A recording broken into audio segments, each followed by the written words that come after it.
Hello students, आज हम पढ़ेंगे इम्पल्स। इससे पहले हमने फर्स्ट लॉ पढ़ लिया, सेकंड लॉ पढ़ लिया, अब हम पढ़ते हैं इम्पल्स। देखो एक एग्जांपल पढ़ते हैं, इम्पल्स की हमें ज़रूरत क्यों पड़ रही है। जैसे हमने इससे पहले मोमेंटम के केस में एक एग्जांपल पढ़ा था, जब क्रिकेटर कोई बॉल को कैच करता है तो ऐसे अपनी हैंड को नीचे की तरफ ले जाता है, लोअर हैंड्स करता है, तो उससे वो टाइम को इंक्रीज करता है। जो चेंज इन मोमेंटम को जो टाइम है वो इंक्रीज हो जाता है, तो फोर्स का इफेक्ट, उसके हाथों पे फोर्स कम लगता है, वो उसके हाथ भी बॉल पे कम फोर्स लगाते हैं तो उसको चोट कम लगती है। यानी जो फोर्स का बेसिकली जो इम्पल्स है, इम्पल्स जो अपना ये टॉपिक है, ये फोर्स का इफेक्ट है, इफेक्ट ऑफ फोर्स। तो फोर्स का इफेक्ट टाइम पे डिपेंडेंट है, टाइम ज़्यादा लगेगा फोर्स लगते वक्त तो उसका इफेक्ट कम पड़ेगा, और शॉर्ट टाइम में लग गया तो उसका इफेक्ट ज़्यादा आएगा। ठीक है, तो वो ज़्यादा इफेक्ट पड़ता है। वो इम्पल्स बेसिकली होता क्या है, फोर्स, इफेक्ट ऑफ फोर्स। तो इम्पल्स का बेसिक डेफिनेशन ये है,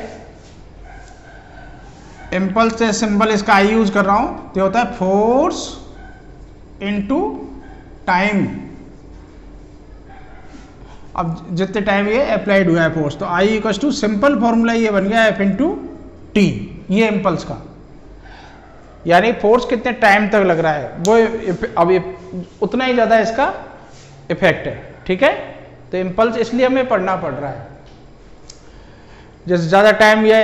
अब इम्पल्स तो फिक्स है, इम्पल्स बेसिकली होता क्या है, जैसे फोर्स हमने पढ़ा ना सेकंड लॉ में, F equal to D P upon D T, तो इसी से आ रहा है ये, एफ इंटू डी टी कर दो, यहाँ देखो इक्वल टू डी पी, तो एफ इंटू टी या डी टी यही तो इम्पल्स है।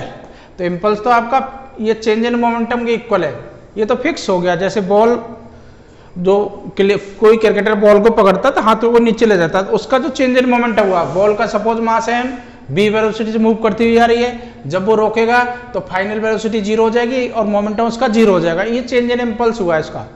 अब जीरो माइनस एम बी होगा, मैं एम बी बता रहा हूँ, एम बी उसका चेंज हो जाएगा, एम बी था एम बी से जीरो हुआ, तो डी पी तो हो जाएगा एम बी, इसका मैग्नीट्यूड एम बी हो गया, और इम्पल्स एम बी के इक्वल होगा। तो ये वैल्यू उसकी फिक्स है, इम्पल्स जो उसको लगाना है बॉल को, वो इतना इफेक्ट लगना है।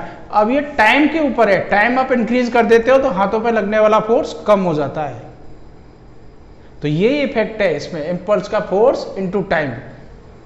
ठीक है, ये इम्पल्सिव, यही इम्पल्स जो इफेक्ट ऑफ फोर्स या force into time is known as the impulse.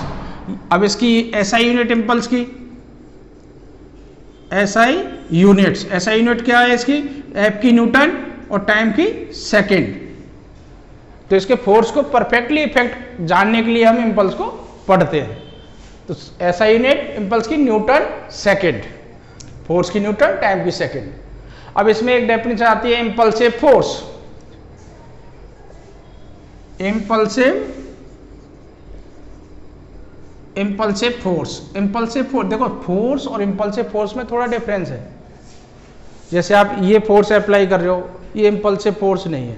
Impulsive force थोड़ा सा है तो है फोर्स ही। इम्पल्सिव फोर्स मतलब large force act on a body for a short time, large force act in a body for a short time to produce a finite change of momentum. Large force लगा short time के लिए और उसमें change in momentum produce कर दिया body में, finite change of momentum produce किया, वो इम्पल्सिव फोर्स है। यानी कहने का मीनिंग है लार्ज फोर्स शॉर्ट टाइम में लग गया किसी ऑब्जेक्ट पर और उसमें उसका चेंज इन मोमेंटम प्रोड्यूस किया, यानी मोमेंटम चेंज कर दिया उसका, वो इम्पल्सिव फोर्स है। तो इम्पल्सिव फोर्स का मीनिंग है large force for short time, shortcut. A larger force act on a body for a short time to produce change, finite change of momentum, impulsive force. चलो definition लिख देता हूं, a large force act on a body for a short time, for a short time to produce finite change in momentum, change in momentum, to finite change in momentum. A large force act on a body for a short time to produce finite change in momentum, वो impulsive force है। यानी large force थोड़े time के लिए लग गया। अब large force जैसे इसके कुछ एग्जांपल है, जैसे हम किसी के, ये बॉक्सर है, किसी घूसा मार देता है तो कांटेक्ट टाइम बहुत कम हो गया, तो उसका कांटेक्ट टाइम कम हो गया तो उसका इफेक्ट इम्पल्स ज्यादा हो गया। चेंज इन मोमेंटम एकदम शॉर्ट टाइम में चेंज हो गया तो इम्पल्स बहुत ज्यादा होगा, उसका इफेक्ट भी ज्यादा होगा। एक ऐसे कोई घूसा मारता हो साथ में, जैसे मारा साथ में ये भी पीछे हट गया तो उसका इफेक्ट कम होगा। जैसे बॉल के ले लेते, बॉल को जैसे पकड़ा किसी क्रिकेटर ने, तो वहां बॉल भी हार्ड होती है तो इसको नीचे नीचे की तरफ हाथ ले जाता है, या विकेट की ओर पकड़ता है पीछे की तरफ हाथ ले जाता है, वो टाइम को इनक्रीज कर देता है। अब टाइम को इनक्रीज करते ही जो उसका इंपल्स है वो तो फिक्स था, change in momentum equal, time increase करते ही आपका फोर्स कम हो जाता है, हाथों पे फिर चोट कम लगती है। तो ये इंपल्स का कॉन्सेप्ट था, ये ध्यान रखना, आया सेकंड लॉ से ही है, dp equals to f into dt, यही तो है ये, f इंटू dt, ये I equals to f into, अब इसको force into time, product of force into time is known as the impulse, इस तरह से ही बोल सकते हो। ठीक है, इसकी SI यूनिट हो गई न्यूटन सेकेंड। अब देखो इसको आप ऐसे भी ले सकते हैं, इसी को लिखने का तरीका बता रहा हूं दूसरा, ए फोर्स लगा शॉर्ट टाइम dt के लिए, a force acting on an object for short time dt, then impulse di यानी शॉर्ट इंपल्स f dt, यही तो होगा। अब टोटल इंपल्स की बात करोगे तो इंटीग्रेशन करोगे, di equals to f dt। अब 0 से t या t1 से टाइम जो भी देते हो तो 0 से t लिख देता हूं, तो I equals to total impulse आ गया, I इक्वल्स टू 0 से t f dt, अगर वेरिएबल फोर्स है तो इंपल्सिव फोर्स 0 से t f dt। ये अगर टाइम के रेस्पेक्ट में फोर्स चेंज हो रहा है तो इंपल्स को हम ऐसे भी रखते हैं 0 से t f dt, ये इंपल्स का फॉर्मूला हो गया। ये और ये सेम है, लेकिन यहाँ ये कांस्टेंट फोर्स है, वेरिएबल फोर्स है, टाइम के अकॉर्डिंग वेरिएट कर रहा है फोर्स, तो I इक्वल्स टू 0 से t f इंटू dt, ये इंपल्स हो गया। अब इसमें एक टर्म और आती है impulse momentum theorem, impulse momentum theorem, impulse momentum theorem, इसका मीनिंग ये है, according to impulse momentum theorem, change of momentum of a body, change of momentum या change in momentum of a body is equals to the impulse. ये इसका I equals to change in momentum delta P या dP, तो इसका impulse momentum theorem यही है, change in momentum of a body is equals to impulse, change in momentum of a body is equals to impulse acquired by a body. तो definition सुन लो एक बार, फिर से बोल देता हूं, लिखा नहीं है मैंने, चेंज इन मोमेंटम, ये आया, ये सी से आ रहा है, देखो f equals to dp upon dt, अब dt इधर ले आया, f dt equals to dp, dp क्या है, चेंज इन मोमेंटम, तो change in momentum of a body, ये क्या है, इंपल्स, तो I equals to dp, change in momentum of a body is equals to the impulse, change in momentum of a body is equals to the impulse acquired by the body. इसको आप note कर लीजिए, एक बार फिर बोल देता हूं, change in momentum of a body is equals to the impulse acquired by the body. Change in momentum लिखूं क्या language, change in momentum of a body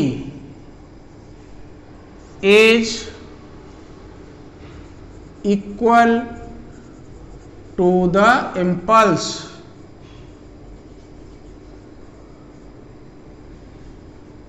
acquired by the body, ये इंपल्स मोमेंटम थ्योरम है।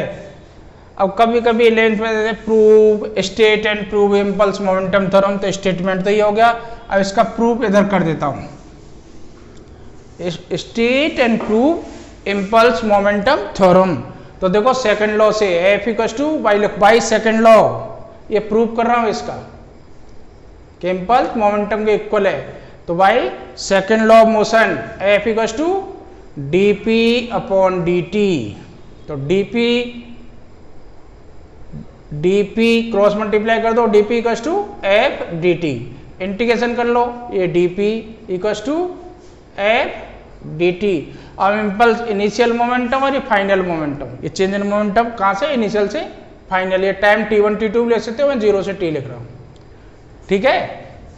अब dp का integration क्या होता है, p और ये लिमिट p1 से p2, ये एफ डी टी क्या हो गया, यही तो इम्पल्स है, 0 से t एफ डी टी। तो इसको लिख दोगे P2 minus P1 equals to आई। तो I इक्वल्स टू क्या आ गया, P2 माइनस P1, इसको क्या बोलोगे, change in final momentum minus initial momentum, delta P या dP। तो I equals to delta P, change in momentum of a body is equals to the impulse. ये impulse momentum theorem है, change in momentum of a body is equals to the impulse, ठीक है। ये आपकी impulse momentum theorem है। अब इसके कुछ एग्जाम्पल्स हैं, एग्जाम्पल इसके कुछ पढ़ते हैं, ठीक है। अब इसके कुछ एग्जाम्पल है। अब देखो इम्पल्स के जो एग्जाम्पल हैं, एक तो मैंने अभी बताया था आपको, क्रिकेटर है, जब बॉल को कैच करता है तो अपने हैंड को नीचे की तरफ लोअर क्यों करता है, नीचे की तरफ क्यों लेके जाता है। पहला एग्जाम्पल तो ये, क्रिकेटर जब बॉल को कैच करता है तो अपने हैंड को ऐसे नीचे लेके जाता है, विकेट कीपर ऐसे पीछे की तरफ लेता है हमेशा हाथ। तो उसका कारण यह है, देखो वो क्यों लेता है। पहला आई इक्वल्स टू आपने क्या पढ़ा, एफ इंटू टी। तो एफ इक्वल्स टू क्या होगा, आई अपॉन टी। जब क्रिकेटर बॉल को कैच कर रहा होता है, बॉल के साथ ऐसे टाइम नीचे की तरफ ले गया तो टाइम इंक्रीज हुआ, उसके मोमेंटम को जीरो होने में कुछ टाइम बढ़ा दिया उसने। एक तो सडन पकड़ी तो सडन बॉल का मोमेंटम जीरो होगा, टाइम कम रह जाएगा। तो टाइम कम रहेगा तो फोर्स ज्यादा लगेगा, टाइम इंक्रीज करोगे, अब टाइम इंक्रीज किया तो फोर्स डिक्रीज हो गया, यानी हाथों ने बॉल पर फोर्स कम एक्सर्ट किया है, कम लगाया फिर टाइम बढ़ाते ही, तो फिर बॉल भी हाथों पर फोर्स कम लगाएगी, ठीक है। वो थर्ड लॉ है, एक्शन रिएक्शन वाला, ठीक है। तो इससे टाइम इंक्रीज होते ही फोर्स क्या होगा, कम लगेगा। आगे समझ में, टाइम इंक्रीज करोगे, फोर्स जो हाथों पे लगने वाला फोर्स क्या कम हो जाएगा। और टाइम आपने कम रख लिया, शॉर्ट रखा, एकदम ऐसे ही पकड़ा, तो कई बार हाथों में भी चोट लगती है और कैच होना भी मुश्किल हो जाता है। और भी इसके एग्जाम्पल है, जैसे ऑटोमोबाइल में हम स्प्रिंग सिस्टम का यूज करते हैं। Why we use spring system in automobile, ऐसे 1 मार्क्स के क्वेश्चन आ जाते हैं। स्प्रिंग सिस्टम हम क्यों यूज करते हैं ऑटोमोबाइल्स के अंदर। तो स्प्रिंग सिस्टम का मतलब दूसरी लैंग्वेज में उसको सॉकर्स ही बोलते हैं। अब आपने देखा होगा अनइवन रोड पे जब कोई गाड़ी चलती है, कोई व्हीकल चलेगा तो गड्ढे में गया कि गड्ढे से बाहर निकला तो जर्क पड़ेगा, वो जर्क झटका पड़ेगा। तो झटका क्या करता है, जो स्प्रिंग्स हैं, स्प्रिंग ऐसे अप डाउन होकर टाइम को इंक्रीज कर देती है। तो टाइम इंक्रीज होगा तो सबका कॉन्सेप्ट एक ही है, I equals to F upon T. अब टाइम इंक्रीज हो गया ड्यू टू स्प्रिंग, तो टाइम इंक्रीज होते ही I equals to F into T, तो F equals to I upon T. अब इम्पल्स जो है वो तो लगना उतना ही, चेंज इन मोमेंटम जितना है उतना ही होना है, जो इतनी स्पीड झटके से आ गई हो। तो टाइम इंक्रीज होगा, टाइम इंक्रीज होते फोर्स कम हो जाएगा, तो हमें कम झटका लगेगा, तो हमें कम जर्क पड़ेगा जो अनइवन रोड पे कोई गाड़ी चलती है। तो इसलिए वो शॉकर्स होते हैं। और भी है इसके एग्जांपल, या चाइना वेयर्स, या कांच के कोई भी टूटने, जो कांच के गिलास हैं या कांच का कोई भी सामान है, उसको एक जगह से दूसरी जगह जब ट्रांसपोर्ट करते हैं तो स्ट्रॉ पेपर या कुछ भी पेपर वगैरह रख के हम बेचते हैं। 2 ग्लास के बीच में, 2 कोई भी चाइना वेयर्स के बीच में, तो जब लोड होके जाते हैं या थर्माकोल वगैरह लगाते हैं, देखा होगा उन पैकिंग सिस्टम में, तो उससे क्या होता है, जब कोई भी सामान जो टूटने लायक है तो जर्क पड़ेगा तो हिलेगा तो आपस में टकराएंगे। तो थर्माकोल या जो भी स्ट्रॉ पेपर या जो भी पेपर रखा हुआ है वो उसको टाइम को इंक्रीज कर देगा। टाइम इंक्रीज होते ही उन पे फोर्स कम लगेगा, तो वो टूटेंगे नहीं, ब्रेक नहीं होंगे। और भी इसके एग्जाम्पल बताता हूं, जैसे कोई सपोज फर्स्ट फ्लोर से ये प्रैक्टिकल एग्जाम्पल से लगता है, लेकिन ऐसा आप मत करना। फर्स्ट फ्लोर से कोई हार्ड सरफेस या रोड पे कूदता है या सेकंड फ्लोर से कूदता है तो क्या हाल होगा उसका? हाथ पे टूट जाएंगे, चोट जब लगेगी। कारण उसका ये है, जब कोई भी आदमी हार्ड सरफेस पे ऐसे जंप करके आता है ऊपर से, तो जो उसका मोमेंटम या गेन कर लिया mb, वो एकदम जीरो होगा शॉर्ट टाइम में, तो एकदम लार्ज इफेक्ट आएगा उसका। शॉर्ट टाइम होगा तो फोर्स बहुत ज्यादा लग गया, लार्ज फोर्स लग गया तो डैमेज भी ज्यादा होगा। अब यही आदमी वही सेम हाइट से अगर रेत में कूदे, रेत के ढेर पर, या फिर बोले रोई के गद्दे वगैरह कोई रख लिए, इसके ऊपर कूदता है, जंप करता है, तो ये जैसे गद्दों पे कूदेगा या रोई के ढेर पे कूदेगा तो ये गद्दे ऐसे दब जाएंगे नीचे, तो टाइम को इंक्रीज करेंगे। टाइम इंक्रीज होते ही, टाइम बढ़ते ही फोर्स कम लगेगा, तो उसको डैमेज कम होगा। ठीक है, ये छोटे छोटे आपके एग्जाम्पल्स हैं ये सारे। और भी जैसे आप देखते हो ना, फास्ट मूविंग गाड़ियां दो आपस में टकरा जाती है, कोलिजन होता है।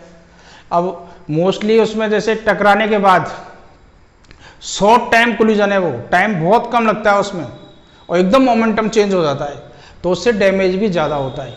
फास्ट मूविंग कोई भी कोलिजन होता है तो एकदम मोमेंटम चेंज होता है, तो उसमें डैमेज, क्यों टाइम कम रह गया, टाइम कम रह गया तो फोर्स शॉर्ट टाइम में ज़्यादा लग गया, इम्पल्सिव फोर्स एक्ट हो गया।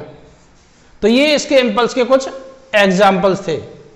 ठीक है, अब इसके कुछ न्यूमेरिकल प्रॉब्लम्स भी आती है, उस पे बेस्ड वो भी बताता हूं, जैसे कैसे बना देते हैं। इस पे लिखता हूं एक क्वेश्चन, पहले एक एक क्वेश्चन पढ़ते हैं। ए टॉय, पहला, a toy of mass, a toy of mass 1 kg, a toy of mass 1 kg acquire a speed of 5 meter per second when pushed forward,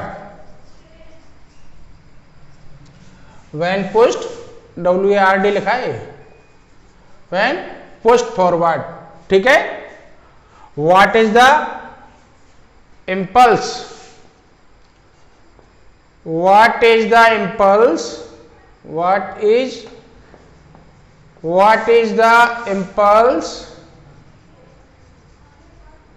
given to toy।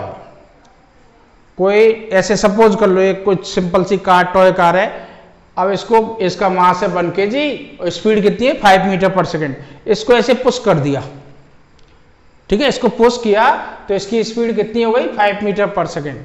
अब इसमें इसका इम्पल्स कितना होगा, कैसे निकालोगे? सोचो, अभी बताया उसी पे बेस्ड है। तो इम्पल्स का एक दो फॉर्मूले पढ़े आपने। इम्पल्स एक तो पढ़ा है आपने F × T, दूसरा आपने पढ़ा है I = change in momentum delta P। इसको हम ऐसे भी लिख सकते हैं P2 - P1 final moment minus initial moment. इसको ऐसे भी लिख सकते हैं MB2 - MB1। मास तो चेंज होगा नहीं टॉय कार का, final velocity V2, initial velocity V1। इसको ऐसे भी लिखते हैं, ये तो सिंबल है MB - MU, ये फाइनल मोमेंटम, इनिशियल मोमेंटम। तो इसमें फोर्स निकालना, तो फोर्स निकालने के लिए तो आपके पास आइडिया नहीं है, तो आपको एक्सेलरेशन पता नहीं है इसका। ये इतना 1 kg था मास और डायरेक्ट बोल दिया इतनी स्पीड हो गई। अब एक्सेलरेशन कितना है इसके बारे में टाइम दिया नहीं, तो एक्सेलरेशन ऐसे निकलेगा भी नहीं, तो आपको पता भी नहीं चलेगा एक्सेलरेशन निकालना। लेकिन इम्पल्स पूछ रहा है तो इम्पल्स चेंज इन मोमेंटम से आ जाएगा। इम्पल्स क्या होता है, I = change in momentum MB - MU, ये इम्पल्स हो गया, ये फाइनल मोमेंटम और ये इनिशियल मोमेंटम। अब देखो, फाइनल इनिशियल वेलोसिटी आपको पहचाननी है, ठीक है। तो फाइनल वेलोसिटी भी क्या है इसकी 0 हो गया, नहीं सॉरी, इनिशियल वेलोसिटी इसकी 0, रेस्ट से स्टार्ट होकर इतनी हुई है, U = 0 और फाइनल वेलोसिटी इसकी 5 मीटर पर सेकंड हो गई। पहले इसकी स्पीड क्या थी, रेस्ट में थी, आपने पुश किया है, तो इनिशियल स्पीड इसकी 0, फाइनल कितनी हो गई 5 मीटर पर सेकंड। तो आप इम्पल्स निकालो। इसको ऐसे ले लेता हूं M B minus U. M कितना है 1 kg, ये 1 2 3 कितना है उसकी वैल्यू लिख दी। बी 5, यू इनिशियल स्पीड 0, तो आपका इम्पल्स कितना आ गया 5। इसकी ऐसा यूनिट क्या होती है न्यूटन सेकेंड। ये इम्पल्स आ गया। तो इम्पल्स चेंज इन मोमेंटम से भी निकल जाता है, ठीक है। तो इम्पल्स को आप चेंज इन मोमेंटम से भी निकाल सकते हो। जैसे फोर्स का आपको आइडिया नहीं दिया निकालने का, तो इम्पल्स चेंज इन मोमेंटम से कैलकुलेट हो जाता है। अब देखो नेक्स्ट क्वेश्चन की बात करते हैं। अब नेक्स्ट क्वेश्चन पढ़ते हैं, लिख रहा हूं दूसरा, while launching the rocket of mass 2 into 10⁴ kg, a force of 5 into 10⁵ Newton is applied for 20 seconds. A force of 5 into 10⁵ Newton is applied for 20 seconds. Calculate the velocity of rocket, velocity acquired by rocket, velocity of rocket at the end of 20 second. तो ये कह रहे हैं while launching the rocket of mass, rocket का मास इतना है, a force of 5 into 10⁵ Newton is applied for 20 second. इतना force लगा 20 सेकेंड तक लगा, मास उसका इतना है, और वेलोसिटी ऑफ रॉकेट बताओ 20 सेकेंड में।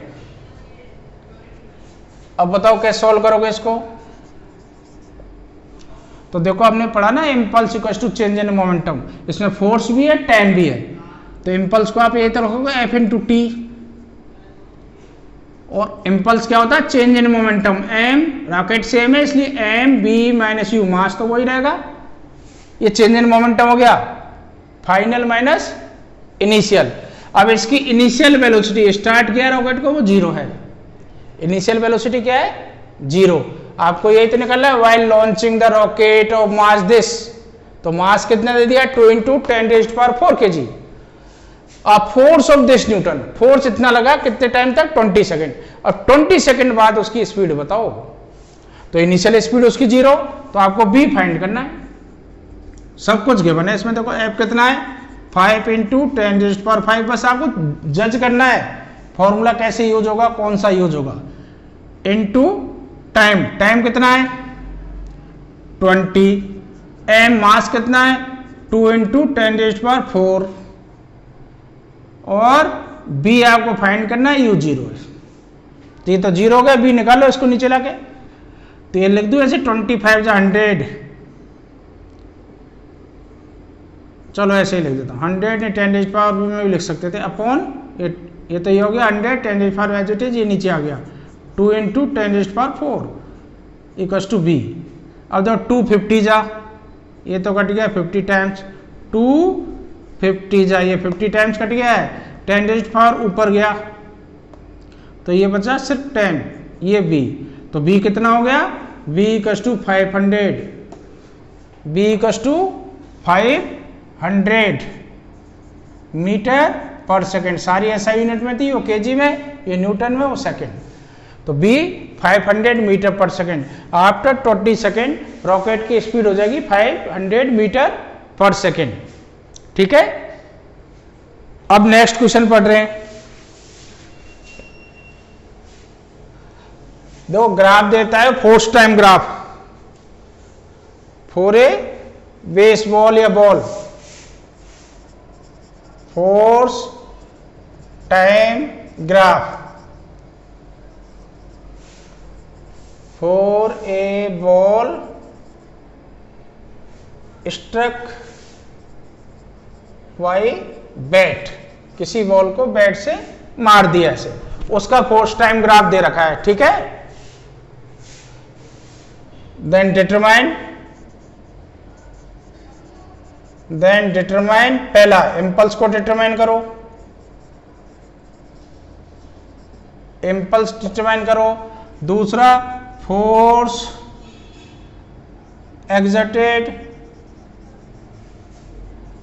ऑन बॉल और मैक्सिमम फोर्स, तीसरा पार्ट इसका, इसको भी ऐसे लिख देता हूं second. Third part maximum force, ये मैं जो आपको क्वेश्चंस करा रहा हूं ये जनरल बुक क्वेश्चन है, तो मोस्टली लगभग हर बुक में मिलेंगे आपको, और आपके एकेडमी में जब एग्जाम देने जाते हो इनसे उठा के वो लगभग दे दिए जाते हैं इस जैसे क्वेश्चन, ये नहीं तो इस जैसे आ जाएंगे। तो देखो इसका एक ग्राफ ऐसे गिवन है, इधर से बनाता हूं, थोड़ा उधर सॉल्व कर लेंगे। ये ग्राफ, इधर तो F फोर्स है in newton, force in newton, इधर टाइम इन सेकेंड। अब ये इस तरह से है, इसके पॉइंट के नाम कुछ ही दे लेना। ये तो हो गया A, और ये 1 सेकेंड, और ये 1.5, ये 2, थोड़ा और आगे ले लेता हूँ, ये 2 और ये 2.5, ये सेकेंड हो गई। इधर ये न्यूटन हो गया 12,000 न्यूटन, और ये हो गया आपका 18,000 लिखा है, दिख तो रहा है आपको, इसको दूर लिख देता हूं, ये 18,000 न्यूटन। ये फोर्स इधर किस में, इन फोर्स इधर दे रखा है इन न्यूटन, यानी SI यूनिट में। अब इसमें ये आपको ग्राफ दे देगा, ठीक है, पॉइंट भी डाल देगा, वो पॉइंट की वैसे कोई रिक्वायरमेंट नहीं है, मैं डाल देता हूं ABC। अब आपको पूछ रहा है ये FT ग्राफ गिवन है जो किसी बॉल का है, अब बॉल कोई सी बोल सकता है, स्टक बाय बैट से मारी है तो उसका ग्राफ FT ग्राफ दिखा रखा है, आप इम्पल्स निकालो, ठीक है। अब इम्पल्स निकालने के लिए ये ध्यान रखना, इम्पल्स जब भी आप डिटरमाइन करते हो ना, जैसे ये पहले थोड़ा कॉन्सेप्ट बताता हूं। जैसे इधर F और ये T, सपोज ये कांस्टेंट फोर्स है, अगर ये कांस्टेंट फोर्स है तो ये टाइम यहां तक फोर्स लगा, ठीक है। अब इस रेक्टेंगल का एरिया निकालो, क्या आएगा, ये तो टोटल यहां से यहां तक कितना हो गया, ये F हो गया, सपोज यहां से यहां तक वैल्यू है तो ऐसे लिख देते हैं, इधर क्या है आपका फोर्स है और यहां तक की वैल्यू F है, तो ये F है तो कन्फर्म ये लेंथ F है, और यहां से यहां तक का इधर लिया है टाइम ग्राफ है, FT graph force time graph है, और यहां से यहां तक का टाइम T है।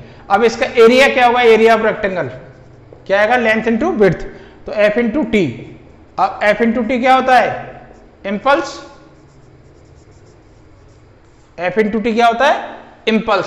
तो इसको नोट कर लेना आप, इस पर रिलेटेड भी क्वेश्चन आता है, ये नोट, एरिया अंडर, ये बोल रहा हूं लिखना ध्यान से, या समझ लेना, इसको लिख लेना अपने, राइट, नोट कर लेना, area under FT graph, area under FT graph give us the impulse, area ही तो under FT graph give us the impulse. अब ये FT ग्राफ ऐसे भी हो सकता था, ये इधर F, ये T, यहां तक, तो यहां से यहां तक का टाइम दे देगा, ये वैल्यू F की दे देगा, तो ये ट्रायंगल से निकल जाएगा, ये FT ग्राफ, ये वाला एरिया। आपको ध्यान रखना है, area under FT graph give us the impulse, area under FT graph give us the impulse. अब देखो ये तो आपका कांस्टेंट फोर्स था, ये टाइम के रेस्पेक्ट में चेंज हो रहा है, आपका फोर्स ऐसे भी हो सकते हैं F और ये T, ये वेरिएबल फोर्स। अब इसका एरिया आपको निकालने को नहीं देगा, इसका मेथड डायरेक्ट ऐसे नहीं निकाल सकते, ग्राफिकल मेथड से निकालते हैं। ये पूछ सकते हैं एरिया अंडर FT ग्राफ, ये एरिया क्या बताएगा, that area gives the impulse. तो हमेशा ऑलवेज फोर्स या कांस्टेंट है, वेरिएबल है, FT ग्राफ का जो एरिया होगा, area under FT graph gives the impulse, इसको नोट कर लो आप, area under FT graph gives the impulse. अब देखो यही कॉन्सेप्ट यहां यूज होगा, पहला पार्ट यही था इसका, इम्पल्स को फाइंड करो।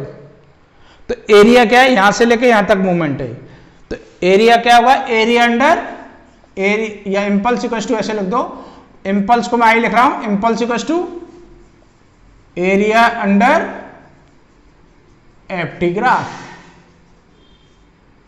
अब एफ टी ग्राफ क्या है, ट्रायंगल ही तो है, तो ये क्या आएगा, area of triangle, area of triangle, और ट्रायंगल का नाम भी लिख दो एबीसी। अब एरिया ऑफ ट्रायंगल तो आपको पता है हाफ बेस इनटू हाइट। अब देखो हाफ बेस ये रहा, यहां से लेके यहां तक, ये तो ओरिजिन है, तो यहां तक 1 और यहां तक, यहां से लेके यहां तक 2.5, तो बेस कितना होने का, दिस माइनस दिस, 2.5 माइनस 1, ये डिस्टेंस एसी, तो ये आएगा 2.5 माइनस 1। इसकी हाइट ही होगी, यहां से परपेंडिकुलर ले जाओगे तो हाइट ही होगी, ये निकल के कितनी आई 18,000। तो हाइट इसकी कितनी है 18,000। अब इसको सॉल्व कर लो, 2 से 9 जा कट गया और 2.5 में से बन गया तो कितना हो जाए 1.5, ये हो गया 9,000 और 15 9 जा कितना होता है 135, एक डेसिमल से एक जीरो कम हो जाएगी, इतना न्यूटन सेकेंड इम्पल्स लग गया। इम्पल्स निकाल दिया 13500 न्यूटन सेकेंड। इसमें आप ध्यान रखना है एफ टी ग्राफ है, तो इसमें बस यही याद रखना है, area under F T graph give us the impulse, area under F T graph give us the impulse. अब देखो, अरे ये तो जरूरत थी इसकी, फिर से बना देता हूं, इसको फिर से बना देता हूं एक बार, ये 1, ये 2.5, ये 1.5 और ये 2 और 1.5 पे फोर्स लग रहा था 12,000 न्यूटन और ये 18,000 न्यूटन। ठीक है, इधर ये फोर्स था इन न्यूटन, इधर 10। अब देखो second question, force exerted on the wall. ठीक है, अब फोर्स कितना लगा, अब फोर्स निकालने के लिए आई इक्वल टू क्या होता है एफ इंटू टी, तो एफ इक्वल टू क्या होगा आई अपॉन टी। अब टाइम का यहां से पता लग रहा है 1 सेकेंड से 2.5 सेकेंड तक फोर्स लग रहा है, तो टाइम यहां पर कितना है 2.5 माइनस 1, कितना आ गया 1.5 सेकेंड। इंपल्स आप निकाल चुके हो, तो इंपल्स कितना है ये निकाल चुके हो 13500 अपॉन 1.5। ठीक है,